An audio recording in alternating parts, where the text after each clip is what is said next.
Hola, mi nombre es Ángel Andrés Hernández Guillén. Pertenezco a la licenciatura de Educación en Primaria General. Soy el semestre número 1, Grupo A.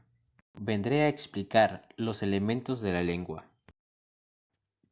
Ya hemos visto los componentes de la comunicación, las características de los eventos comunicativos y el grupo de reglas que conforman nuestro conocimiento. Existen lenguas orales, escritas y de señas, todas ellas derivadas de la capacidad del ser humano para representar al mundo a través de la lengua. Las lenguas orales comparten diversas características, mientras que otras son únicas de cada lengua.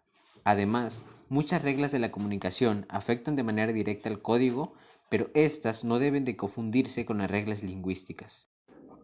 Las lenguas están formadas por signos lingüísticos que presentan ciertas popularidades. Estos tienen dos componentes inseparables, el significado y el significante. El significado es el contenido del signo, es lo que el signo evoca o lo que comunica, mientras que el significante es la forma que adquiere ese significado una vez que es traducido el código lingüístico o la lengua. Los fonemas. Los fonemas son unidades sin significado porque se aíslan en ciertas agrupaciones o fuera de contexto carecen de contenido semántico. Así, cuando articulamos el sonido en fuera de contexto, este no nos remite a ningún significado. Lo mismo sucede con los sonidos como P, T, S o con las agrupaciones ta, ne, stro, etc. Un fonema también puede ser una unidad mínima de articulación cuyo sonido puede ser vocálico o consonántico. La unión o concatenación de los fonemas produce morfemas. Por ejemplo, A, G. Cada letra es un fonema que, a su vez, se escribe entre grafemas, es decir, diagonales que encierran una letra. Palabras y morfemas. En el uso cotidiano, tendemos a identificar a las palabras como las unidades más pequeñas de la lengua que tienen significado. La expresión "no le entendí ni una sola palabra" nos remite a la idea de que la expresión lingüística significativa está formada por palabras a las que podemos asignarles un sentido.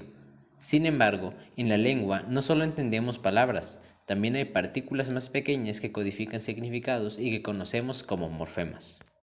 La unidad morfema es un segmento que nos da una idea de ciertas características del significado. Si escuchamos "ya llegó", entendemos algo diferente que si escuchamos "ya llegaron". Aquí hay dos palabras distintas, llegó y llegaron, pero más específicamente hay dos morfemas diferentes, o y aron. Estas partículas se conocen como morfemas gramaticales o simplemente como morfemas, y son formas de la expresión que precisan el significado de una emisión. En los siguientes ejemplos encontraremos pares de palabras similares, que se diferencian entre sí por la variación de uno o más morfemas. Igual, desigual, señor, señora, canto, cantó, avión, aviones. Es interesante notar que los morfemas pueden estar formados por un solo fonema, un grupo de fonemas o incluso por elementos tales como el acento no necesariamente gráfico. Las frases y las oraciones. Un mismo conjunto de palabras ordenado de manera diferente también nos evoca significados distintos. Pensemos en el conjunto de palabras de carreras, coches. Con estos tres términos podemos formar al menos dos frases con significados diferentes. Número 1. Carreras de coches y 2. Coches de carreras. La diferencia de significado en estos dos ejemplos no se debe a la diferencia de las palabras ni de los morfemas, sino al orden de los elementos, y es un ejemplo del efecto de las reglas sintácticas de la lengua. Estas reglas permiten a los hablantes establecer diferentes tipos de relaciones de significado entre las unidades con aceptación para formar diversos tipos de frases y oraciones. Tanto frases como las oraciones son estructuras formales de la lengua que permiten codificar los mensajes y difieren en su nivel de complejidad.